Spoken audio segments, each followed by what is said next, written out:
I got the news that you can use. I know you guys was waiting on this epic moment, because everybody keep asking me to produce the receipts. And I'm about to do just that, because I'm about to tell it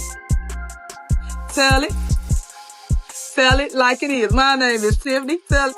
I got the news. Tell it about corruption. Tell it quick. It's not going to be long-winded, guys, because I'm going to go on that platform and speak, but I have a whole you dig for you. I ain't even going to say what it is. I want you to go look at it, check it out, so you can actually get a different perspective, because all this fake news, they got to chill with all that. I need you to see it for what it is. I'm giving you a different perspective. I'm giving you some truth. I'm giving you some facts. I'm giving you some receipts. Things y'all keep asking for, even though, as though, how can I say this? People want receipts, right? Y'all want them, but it's just gossip to y'all when y'all get receipts. When I have receipts, I give it to the... Tiffany isn't trying to win any race, and she's definitely not chasing a political seat.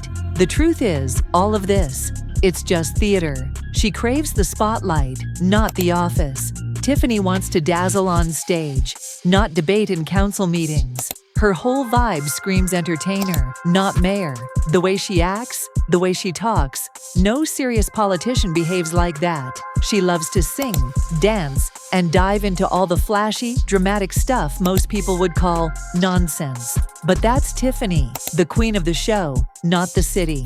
A shame is why we ended up in court. This October warrant list, October 3rd, 2022 warrant list, when Trustee Jason House and this clerk right here, Clerk King, went to the bank to remove me off the bank account. Let's tell you how deep this gets. Jason House, a current member of the Board of Trustees, was not a signer on the bank account at all. And yet, he has repeatedly signed checks without authority. That's a fact. It's documented. He's spending thousands and thousands of the village's dollars without authority from the bank. This video highlights some key points. When politicians frequently comment on each other, it often seems like a political attack. Federal authorities usually don't focus on issues like this, and it's still unclear whether this video is an attempt by Tiffany to clear her own record. At the moment, authorities are conducting their own research to gather the facts. Tiffany Henyard is currently managing financial concerns in Washington, D.C., and voicing her opinion openly. She argues that neither Lori Lightfoot nor Jason House can be trusted. This video presents a critical viewpoint on Lightfoot's investigation, raising the question of why she's being investigated, especially considering the financial difficulties she faced while in office as mayor. Lori Lightfoot's not interested in fact, but in spectacle. She's interested in political theater that's going to help her, not the people. A coalition of aldermen and community groups is slamming Mayor Lori Lightfoot, accusing her administration of misspending discretionary funds from the Federal Pandemic Relief CARES Act. The group says Lightfoot spent millions on police and ignored other issues. One pot of money that we had that was flexible funding, the one pot of money that could have been used for small business support, for housing relief for our neighbors, to help prevent violence in our communities.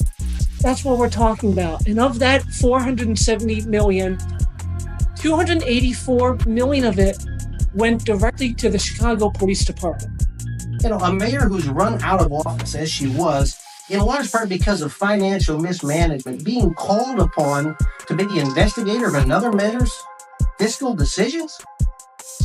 That's pretty much the same thing as asking a fox to investigate the hand. She suggests that the investigation into Lori Lightfoot's handling of Odin's financial situation seems more like a political move than a thorough analysis. Some believe that since most of the findings were already known through routine village audits, Lightfoot didn't really add anything new to the conversation. However, as the mayor who oversees daily operations, AJ still carries certain financial responsibilities. She claims that she had to file a lawsuit to access the village's bank accounts because the Board of Trustees allegedly blocked her from doing so. 2 years ago, she was boasting about winning that lawsuit, but things have changed significantly since then. She specifically targeted Trustee House because she is running against him, accusing him of financial crimes like excessive spending and check and bank fraud. However, she didn't go into further detail about these charges. She invites anyone with knowledge of this financial scandal to email her, though she admits she's not directly aware of it. Essentially, she's charging him with financial misconduct, including unnecessary spending and fraud. This is based on statements made by her and her attorney, and I'm just reiterating what they've said. Thousands and thousands of the village's dollars without authority from the bank. He's committing bank fraud. He's committing check fraud.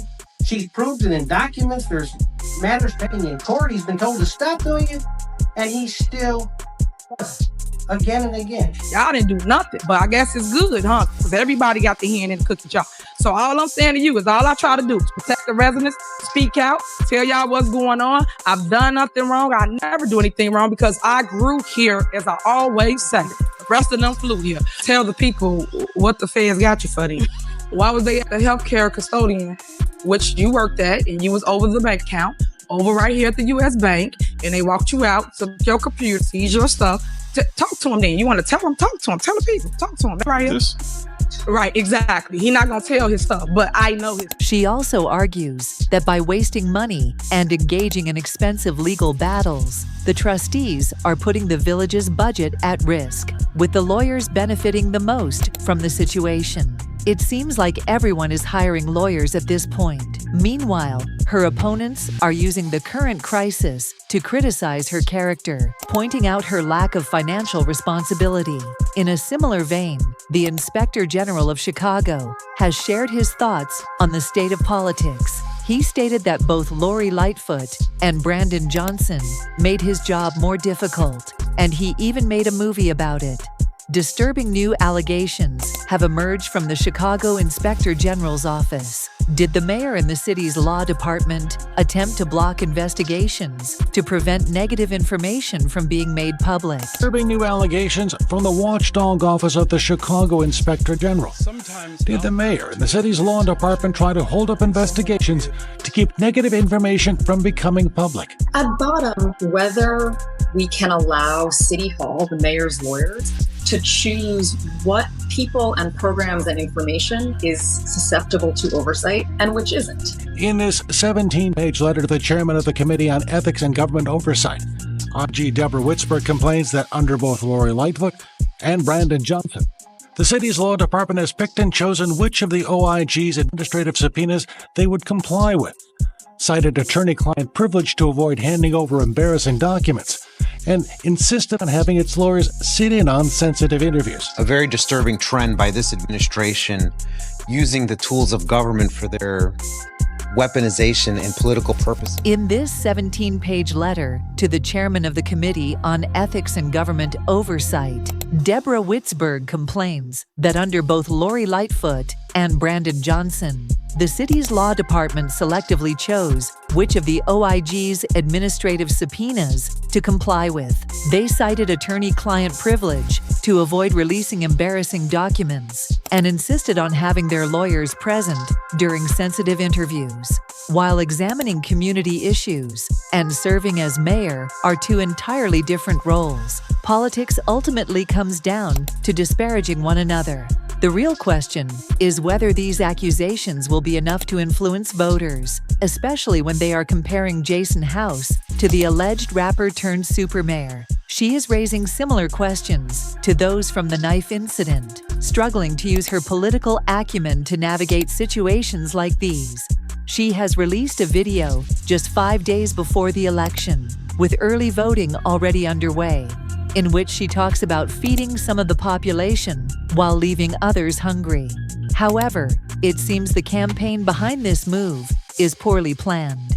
Meanwhile, the lawyer alleges that Jason House committed fraud by signing checks he was not authorized to sign, despite being told not to. This video primarily targets Jason House and Lori Lightfoot, but the bigger question remains: will it actually change anyone's opinion? It feels like a cycle of accusations. He's corrupt, he did this, and he's holding Henyard back. When federal agents approach Henyard, she'll likely say, "I didn't do any of this. I didn't sign any checks. My name isn't on any credit cards. I didn't make any purchases. Look at Jason House and the trustees. I'm innocent." This is her stance, at least regarding federal investigations. She is fighting to save her political career, but it doesn't seem promising while trying to avoid federal prosecution for financial mismanagement in the village. In the end, voters have the final say. Does any of this truly matter to them? Have they already made their decision? Have they already cast their votes? Will Henyard's backing be enough to win and lead Dalton for the next 4 years? It's hard to say. Stranger things have happened, so anything is possible. However, her communication strategy seems lacking, with no clear direction or message. During her 15 minutes of talking, it feels like she is just repeating the same points over and over. It's hard to tell whether she's paying attention or simply rambling.